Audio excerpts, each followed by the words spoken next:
Hi friends, welcome to Taj investment. இன்னைக்கு video நம்ம பார்ப்போம். ஃப்ரெண்ட்ஸ், நான் ஒரு செபி ரிஜிஸ்டர்ட் இன்வெஸ்டர் கிடையாது. இதில் கொடுக்குறது வீடியோ எல்லாமே வந்து ஒரு எஜுகேஷன் பர்பஸ்க்காக தான். எந்த பாய் செல் ரெக்கமெண்டேஷனும் கிடையாது. வாங்க ஃப்ரெண்ட்ஸ், வீடியோ பார்ப்போம்.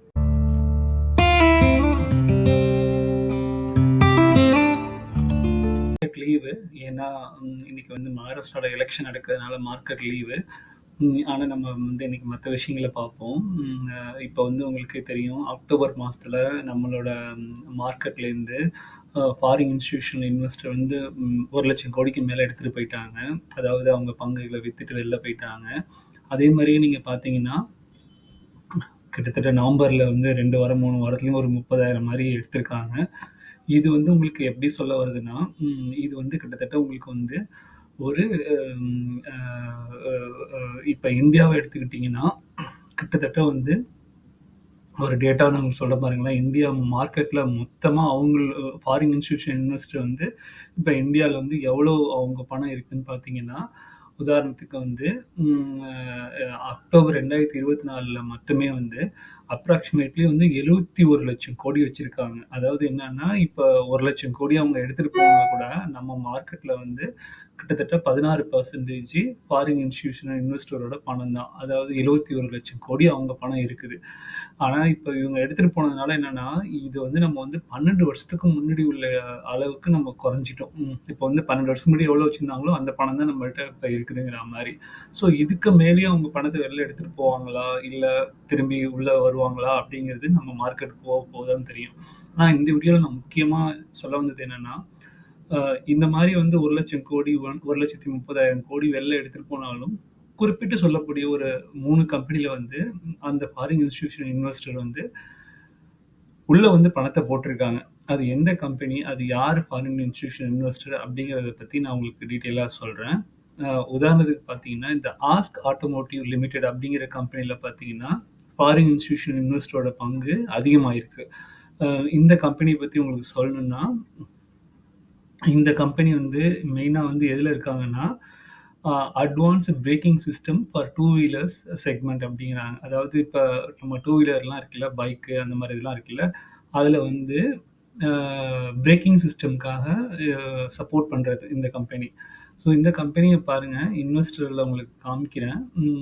கிட்டத்தட்ட பாருங்கள், ஃபாரின் இன்ஸ்டிடியூஷன் இன்வெஸ்டரில் கோல்ட்மேன் சாக்ஸ் வந்து அவங்க வந்து கிட்டத்தட்ட டிசம்பர் 23 அவங்க போட ஆரம்பிச்சிட்டாங்க. அதாவது 1.49% இருந்ததை கிராஜுவலாக ஒவ்வொரு குவார்ட்டர்லையும் அப்படியே இன்க்ரீஸ் பண்ணிட்டு வந்து இப்போ 1.82% இருக்காங்க. அதே மாதிரியே அபுதாபி இன்வெஸ்ட்மெண்ட் அத்தாரிட்டியை பாருங்கள், செப்டம்பர் குவார்ட்டரில் 1.23 போட்டிருக்காங்க. ஸோ ஓவராலாக நீங்கள் பார்த்தீங்கன்னாலே ஜூனுக்கும் செப்டம்பருக்கும் பாருங்கள், ஜூனில் வந்து 4.91% இருந்தது, 9.16% இன்க்ரீஸ் ஆகிருக்கு. ஸோ இப்போ இந்த கம்பெனியை பற்றி மார்க்கெட்டில் வந்து 50% ஷேர் இவங்க வச்சுருக்காங்க. அதாவது அட்வான்ஸ் பிரேக்கிங் சிஸ்டமில் இருக்கிறதுல வந்து 50% இவங்க ஷேர்ஸ் வச்சுருக்காங்க. அது மாதிரி இவங்க பார்த்தீங்கன்னா, இந்த கம்பெனி வந்து இவங்களோட கிளைண்ட்ஸ்லாம் யாருன்னு பார்த்தீங்கன்னா, அந்த ஒரிஜினல் எக்யூப்மெண்ட் மேனுஃபேக்சர்னு சொல்லுவாங்கல்ல, அதாவது HMCL, Suzuki, TVS, Yamaha, Bajaj, Royal Enfield இந்த மாதிரி கம்பெனிஸ்க்கெலாம் இவங்க வந்து இந்த மாதிரி கம்பெனிஸ்லாம் இவங்களோட கிளைண்ட்டாக இருக்காங்க. ஸோ இவங்க வந்து ஜப்பானீஸ் கம்பெனியோட கூட டைஅப் வச்சுருக்காங்க. ஸோ இந்த கம்பெனியில் வந்து நல்ல ஒரு க்ரோத் ப்ராஸ்பெக்டிவ் இருக்குங்கிறதுனால மேபி ஃபாரின் இன்ஸ்டிடியூஷனல் இன்வெஸ்டர் வந்து இந்த மிட் கேப் கம்பெனியில் இன்வெஸ்ட் பண்ணியிருந்திருக்கலாம். இதில் பற்றி உங்களுக்கு இந்த கம்பெனியை பற்றி உங்களுக்கு நல்லா இன்னும் டீட்டெயிலாக நீங்கள் அனலைஸ் பண்ணிவிட்டு உங்களுக்கு பிடிச்சிருந்தா நீங்கள் இன்வெஸ்ட் பண்ணுங்கள் ஃப்ரெண்ட்ஸ். இன்னும் சொல்லப்போனால் இந்த கம்பெனி வந்து லாஸ்ட் 1 இயரில் வந்து ஒரு 40% க்ரோத் கொடுத்துருக்காங்க, 47% கொடுத்துருக்காங்க. இந்த கம்பெனியை பற்றி நம்ம டெக்னிக்கலாக ஒன்றும் சொல்கிறதுக்கு எதுவும் இல்லை. மேபி லாங் டைம் இன்வெஸ்ட் பண்ணுறவங்களுக்கு இது வந்து நல்ல ஒரு ஆப்பர்ச்சுனிட்டி தான். ஆனால் இப்போ பார்த்தீங்கன்னா ரீசெண்டாக அது வந்து 200 டேஸ் மூவிங் ஆவரேஜை விட்டு குறைச்சி, இல்லை 50 டேஸ் மூவிங் ஆவரேஜை விட்டு குறைச்சி கீழே வந்துட்டு அந்த ரேஞ்சில் தான் ட்ரேட் ஆகிட்டு இருக்குது. அ இப்ப இந்த கம்பெனிய வந்து நீங்க பார்த்தீங்கன்னா, ஓவராலா நான் ஏற்கனவே சொன்ன மாரி இது வந்து நவம்பர்ல தான் இந்த கம்பெனி ஐபிஓ வெளியிட்டாங்க. அப்போதைக்கு ₹298.55 இருந்தது. இப்ப வந்து ₹436 இருக்குது. ஸோ இது வந்து ஒன் ஆஃப் தி ஆட்டோமோட்டிவ் செக்டார்ல உள்ள கம்பெனி. இந்த கம்பெனில உங்களுக்கு இன்ட்ரெஸ்ட் இருந்துச்சுன்னா, பார்த்துட்டு நீங்க இன்வெஸ்ட் பண்ணுங்க ஃபிரெண்ட்ஸ். இன்ஃப்ராஸ்ட்ரக்சர் அப்படிங்கிற கம்பெனி. ஸோ இந்த கம்பெனி வந்து எப்படி வந்து எவ்வளோ ஃபாரின் இன்ஸ்டிடியூஷன் இன்வெஸ்டர் வந்து அதிகப்படுத்தியிருக்காங்க அப்படிங்கிறத பத்தி பார்ப்போம். ஆ பார்த்தீங்கன்னா, இந்த கம்பெனில நுமாரா இந்தியா இன்வெஸ்ட்மெண்ட்ங்கிறத வந்து இன்வெஸ்ட் பண்ணியிருக்காங்க. இங்க பாருங்க இந்த கம்பெனியோட மார்க்கெட் கேப் எடுத்துக்கிட்டீங்கன்னா, இவங்க வந்து 12,000 கோடியில உள்ள மார்க்கெட் கேப்ல உள்ள கம்பெனி. இப்போதைக்கு ரூ. 417 இந்த கம்பெனி ஷேர் பிரைஸ் ட்ரேட் ஆயிட்டு இருக்குது. நம்ம போய் இப்ப எவ்வளோ ஃபாரின் இன்ஸ்டிடியூஷன் இன்க்ரீஸ் ஆயிருக்குன்னு பார்ப்போம். இப்ப பாருங்க ஜூன்ல வந்து 17.91% ஃபாரின் இன்ஸ்டிடியூஷன் இருந்திருக்காங்க. ஜூனுக்கும் செப்டம்பருக்கும் பார்த்தீங்கன்னா 22.49%.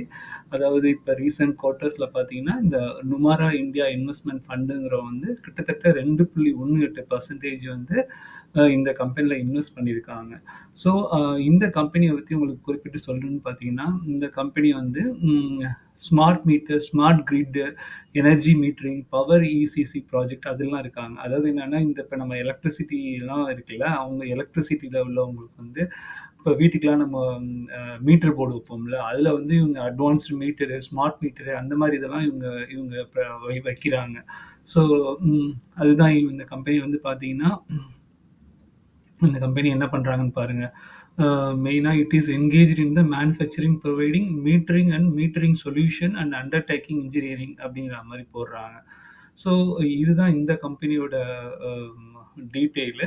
ஸோ இந்த கம்பெனி வந்து பார்த்தீங்கன்னா, இதுல வந்து நீங்க குவார்ட்டர்லி ரிசல்ட்ட பார்ப்போம். இதுல வந்து என்னன்னா, டிசம்பர் குவார்ட்டர்லலாம் நல்லா பண்ணல. -10 கோடி இருந்திருக்காங்க. ஆனா மார்ச்சு, ஜூனு, அதுக்கப்புறம் செப்டம்பர்லலாம் அப்படியே இன்க்ரீஸ் ஆயிருக்கு. 24, 48, 83ன்னு வந்திருக்கு.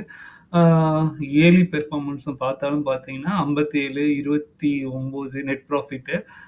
அதுக்கப்புறம் 87 கோடி 2024ல பண்ணியிருக்காங்க. ஆனா ட்ரைலிங் 12 மந்த்ஸ்ல 146 கோடி பண்ணியிருக்காங்க. ஸோ 1 இயர்ல இந்த ஷேர் பிரைஸ் வந்து 78% இன்க்ரீஸ் ஆயிருக்கு. அது ஒரு நல்ல ரிட்டர்ன் தான். ஸோ இந்த ஷேர் உங்களுக்கு பிடிச்சிருந்தாலும், இதுல நீங்க அனலைஸ் பண்ணிட்டு நீங்க இன்வெஸ்ட் பண்றதுனா பண்ணுங்க. கம்பெனி வந்து Mrs Bector food specialities limited அப்படிங்கிறது தான். இந்த கம்பெனிலயும் நீங்க பார்த்தீங்கன்னா, Abu Dhabi investment authority, government of Singapore அந்த மாரி ஃபாரின் இன்ஸ்டிடியூஷன் இன்வெஸ்டர்லாம் இதுல இன்வெஸ்ட் பண்ணியிருக்காங்க. ஃப்ரெண்ட்ஸ் என் வீடியோ உங்களுக்கு பிடிக்கும்னு நம்புறேன். கொஞ்சம் சப்ஸ்கிரைப் பண்ணுங்க. அப்புறம் என் வீடியோ உங்களுக்கு உடனே உடனே உங்களுக்கு இன்டிமேஷன் வரணும்னா, உங்க ஃப்ரெண்ட்ஸ்க்குலாம் கூட ஷேர் பண்ணுங்க. உங்க கமெண்ட்ஸ் குடுங்க. அப்புறம் இந்த மிஸ்ஸஸ் பெக்டாஸ் ஃபுட் ஸ்பெஷாலிட்டீஸ் லிமிடெட் பார்த்தீங்கன்னா, மார்க்கெட் கேப் வந்து 10,000 கோடி உள்ள கம்பெனி. கரண்ட் பிரைஸ் வந்து ரூ. 1,676 விக்கிது. இவங்க வந்து மெயினா வந்து என்னன்னா, இந்த ஃபுட்டுல இருக்காங்க. அதாவது என்னன்னா, இந்த பேக்கரி ஐட்டம்ஸ் அந்த மாரி இதெல்லாம் உள்ளது.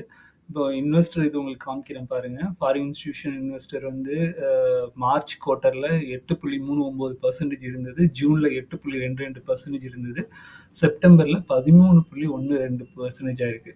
அதுல நான் குறிப்பிட்டு சொல்லும்படி பார்த்தீங்கன்னா, இந்த அபுதாபி இன்வெஸ்ட்மென்ட் அத்தாரிட்டி வந்து 1.17% பண்ணியிருக்காங்க. அதே மாரி கவர்ன்மெண்ட் ஆஃப் சிங்கப்பூரும் 1.06% பண்ணியிருக்காங்க. ஸோ அம் இந்த கம்பெனி தான் நான் உங்களுக்கு சொல்ல இது பண்ணேன். ஸோ இந்த கம்பெனி மேல நீங்க போனீங்கன்னா, இந்த பாருங்க இந்த கம்பெனி வந்து மெயினா உள்ளது வந்து இந்த மாரி அ டொமஸ்டிக்ஸ் பிஸ்கட்ஸு, பேக்கரி ஐட்டம்ஸு, அதுக்கப்புறம் வந்து ம் இந்த மாரி எக்ஸ்போர்ட் ப்ராடக்ட் இதெல்லாம் கூட இவங்க இவங்க பண்றாங்க. ஸோ இந்த கம்பெனில உங்களுக்கு புடிச்சிருந்துச்சுன்னா, நீங்க அனலைஸ் பண்ணிட்டு இன்வெஸ்ட் பண்றதுனா பண்ணுங்க ஃபிரெண்ட்ஸ். இந்த வீடியோ உங்களுக்கு புடிச்சிருக்கும்னு நம்புறேன். இன்னும் ஒரு நல்ல ஒரு வீடியோவோட உங்கள மீட் பண்றேன். Thank you friends. நாளைக்கு மார்க்கெட் எப்படி இருக்குங்கிறத பத்தி பார்ப்போம். Thank you.